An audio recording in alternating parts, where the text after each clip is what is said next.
ಸಭಾಧ್ಯಕ್ಷರೇ, ವಿರೋಧ ಪಕ್ಷದ ನಾಯಕರಾದಂಥ ಆರ್ ಅಶೋಕ್ ಅವ್ರ ವಿರುದ್ಧ ನಾನು ಅಕ್ಕುಚ್ಯುತಿ ಮಂಡಿಸ್ತಾ ಇದ್ದೀನಿ. ನಾನು ಆರ್ ಅಶೋಕ್ ಅವ್ರಿಗೆ ಸಂವಿಧಾನದ ಪೀಠಿಕೆಯನ್ನು ಒಮ್ಮೆ ಓದ್ತಾ ಇದ್ದೇನೆ. We the people of India having solemnly resolved to constitute India into sovereign, socialist, secular, democratic republic, liberty of thought, faith and expression. ನಮ್ಮ ಪ್ರಿಯಾಂಬಲ್ ಅಲ್ಲಿ ಫ್ರೀಡಮ್ ಆಫ್ ಸ್ಪೀಚ್ ಬಗ್ಗೆ ಬರೆದಿದ್ದಾರೆ. ಸಾಮಾನ್ಯ ವ್ಯಕ್ತಿಗಳಿಗೆ ಆರ್ಟಿಕಲ್ 19 ವೈಲೇಟ್ ಆದ್ರೆ ಕೋರ್ಟ್ ನ ಮೊರೆ ಹೋಗ್ತಾರೆ. ಒಂದು MLA ಆರ್ಟಿಕಲ್ 194, ನನಗೆ ಅಸೆಂಬ್ಲಿಯಲ್ಲಿ ಒಂದು MLA ಆಗಿ ಮಾತನಾಡ್ತಕ್ಕಂಥ ಫ್ರೀಡಮ್ ಇದೆ. ಮೊನ್ನೆ ಚರ್ಚೆ ನಡೆಯುವಾಗ ಶಾಸಕರು ಬಹಳಷ್ಟು ಪದಗಳನ್ನ ಬಳಸಿದ್ರು, ವಿರೋಧ ಪಕ್ಷದ ನಾಯಕರು ಕೆಲವು ಪದಗಳನ್ನ ಬಳಸಿದ್ರು. ಖಂಡಿತವಾಗೂ ಆ ಪದಗಳಿಂದ ನನಗೆ ಬೇಸರ ಆಗಿದೆ ಅಂತ ನಾನು ಇದನ್ನ ಮಾತಾಡ್ತಿಲ್ಲ. ಆದ್ರೆ ಅವ್ರಿಗೆ ಅಂತ ಪದಗಳನ್ನ ಹೊಸ ಶಾಸಕರ ವಿರುದ್ಧ ಬಳಸಿದ್ರೆ ಒಂದು ಹೊಸ ಶಾಸಕರ ಕನಸುಗಳು ಇಟ್ಕೊಂಡು ವಿಧಾನಸೌಧಕ್ಕೆ ಬಂದಿರ್ತಾರೆ. ಅಂಜನಮ್ಮನವ್ರ ಮಗ ಆರ್ ಅಶೋಕ್ ಅವರು ವಿಧಾನಸಭೆಗೆ ಬಂದಾಗ ಅವ್ರ ತಾಯಿಯವ್ರು ಎಷ್ಟು ಸಂತೋಷ ಪಟ್ಟಿರ್ತಾರೋ, ಆದ್ರೆ ನಾನು ವಿಧಾನಸಭೆಗೆ ಬಂದಾಗ ಆ ಸಂತೋಷ ಪಡಕ್ ನನ್ನ ತಂದೆ ತಾಯಿ ಇರ್ಲಿಲ್ಲ. ಒಂದು ಸರ್ಕಾರಿ ಆಸ್ಪತ್ರೆಯಲ್ಲಿ ಚಿಕಿತ್ಸೆ ಸಿಗದೆ ತಂದೆಯನ್ನ ಕಳ್ಕೊಂಡು ಪೋಸ್ಟ್ ಮಾರ್ಟಮ್ ಕಿಟಕಿಯಲ್ಲಿ 12 ತಾಸು ವೆಯ್ಟ್ ಮಾಡಿದಾಗ ಅಂತ ಒಂದು ಮೂಮೆಂಟ್ ಅಲ್ಲಿ ಪ್ರದೀಪ್ ಈಶ್ವರ್ ಅನ್ನೋ ವ್ಯಕ್ತಿತ್ವದ ಅಗ್ರೆಸಿವ್ನೆಸ್ ಹುಟ್ಟುತ್ತೆ. ಅದಾದ ನಂತರ ಬಡತನ ಕಣ್ಣೀರು ಸುರಿಸಿ ವಿಧಾನಸೌಧದವರೆಗೂ ಬಂದಿದ್ದೀವಿ. ನಮ್ಮ ನೋವು, ನಮ್ಮ ಬಡತನ, ನಮ್ಮ ಹಸಿವು, ನಮ್ಮ ಅಗ್ರೆಷನ್ ಅಲ್ಲಿ ಕಾಣಿಸುತ್ತೆ. ಸಭಾಧ್ಯಕ್ಷರೇ, ನಾವು ಶ್ರೀಮಂತ ಕುಟುಂಬದಿಂದ ಬಂದವರಲ್ಲ.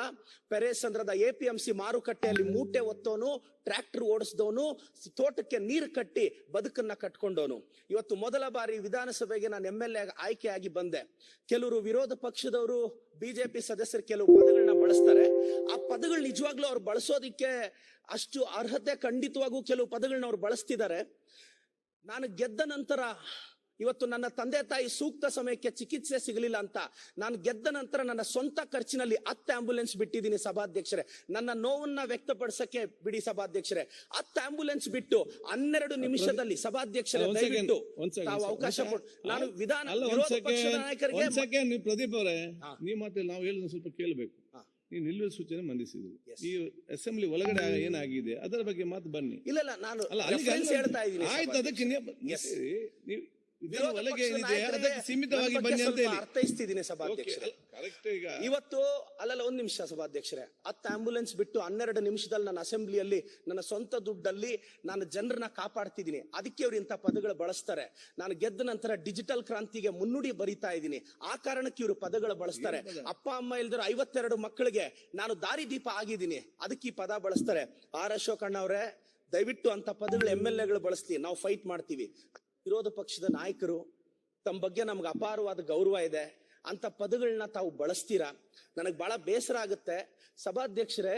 ಈಗ ಇದಕ್ಕೆ ನಾನು ಆರ್ ಅಶೋಕ್ ಅವರ ಉತ್ತರವನ್ನ ಬಯಸ್ತೇನೆ ಸಭಾಧ್ಯಕ್ಷರೇ. ಸನ್ಮಾನ್ಯ ಅಧ್ಯಕ್ಷರೇ, ಕೂತ್ಕೊಳ್ಳಿ. ಗೌರವಾನ್ವಿತ ಪ್ರದೀಪ್ ಈಶ್ವರ್ ಅವರು, ಮೊನ್ನೆ ಗಲಾಟೆ ನಡೆಯುವಂತಹ ಸಂದರ್ಭದಲ್ಲಿ ಎಲ್ಲರೂ ವೆಲ್ಲಲ್ಲಿದ್ರು, ನಾನು ಇಲ್ಲಿದ್ದೆ.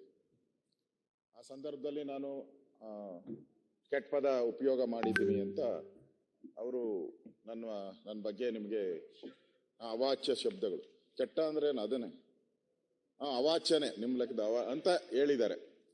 ನಾನು ಇಲ್ಲಿ ದಾಖಲೆಗಳನ್ನೆಲ್ಲ ಕೇಳಿದೆ. ನಾನು ದಾಖಲೆಗಳಲ್ಲಿ ನಾನೇ ಇಲ್ಲ, ಇಲ್ಲಿ ಯಾವುದೂ ಇಲ್ಲ. ದಾಖಲೆಗಳಲ್ಲಿ ಯಾವುದು ಕೂಡ ನಾನು ಆ ಥರ ಪದ ಬಳಸಿರೋದು ಇಲ್ಲ. ಬೇಡ ಯಾಕೆ ಪಾಪ, ಅವರು ನಮ್ಮ ಹುಡುಗನೇ, ಅವನು ಆ ಥರದ್ದು ಯಾವುದೂ ಇಲ್ಲಿ ಇಲ್ಲ.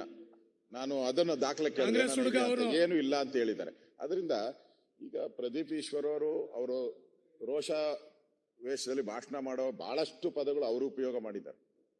ಅವರು ಬಹಳ ದೊಡ್ಡ ಪದಗಳನ್ನೇ ಉಪಯೋಗ ಮಾಡಿದ್ದಾರೆ. ನಾವೇನು ಅದನ್ನ ಪ್ರಶ್ನೆ ಮಾಡಿಲ್ಲ. ಆದ್ರೆ ನಾನು ಹೇಳಿರೋದು ಯಾವುದು ರೆಕಾರ್ಡಲ್ಲಿ ಹೋಗಿಲ್ಲ, ಯಾವುದು ರೆಕಾರ್ಡಲ್ಲಿ ಇಲ್ಲ. ಅಕಸ್ಮಾತ್ ಇದ್ರೆ ನಾವು ಹೇಳ್ದಂಗೆ ಅದನ್ನ ದಯವಿಟ್ಟು ತೆಗೆಸಿ, ತಪ್ಪಾಗಿದ್ರೆ ತಪ್ಪೆ, ಪ್ರಶ್ನೆನೇ ಇಲ್ಲ. ಈಗ ನಿಲ್ಲಮ್ಮ ಪ್ರದೀಪ್, ಒಂದು ನಿಮಿಷ. ಈಗ ಪ್ರತಿಪಕ್ಷ ನಾಯಕರು ಅವರ ಕ್ಲಾರಿಫಿಕೇಶನ್ ಕೊಟ್ಟಿದ್ದಾರೆ, ತಾವು ನಿಮ್ಮ ವಿಚಾರ ಹೇಳಿದ್ದೀರಿ. ಒಂದ್ ಸೆಕೆಂಡ್ ಮಾತಾಡಲಿಕ್ಕೆ ಅವಕಾಶ ಕೊಡಿ. ನಾನೀಗ ಇದ್ದಂತ ನೋಡಿ, ಈಗ ಮಾತಾಡುವಾಗ ಸ್ಪೀಕರ್ ಹತ್ರ ಅವಕಾಶ ಕೇಳ್ತೀವಿ, ಸ್ಪೀಕರೇ ಮೆಂಬರ್ ಹತ್ರ ಅವಕಾಶ ಕೇಳಿಸ್ತೀವಿ ಬಂದ್ಬಿಟ್ರೆ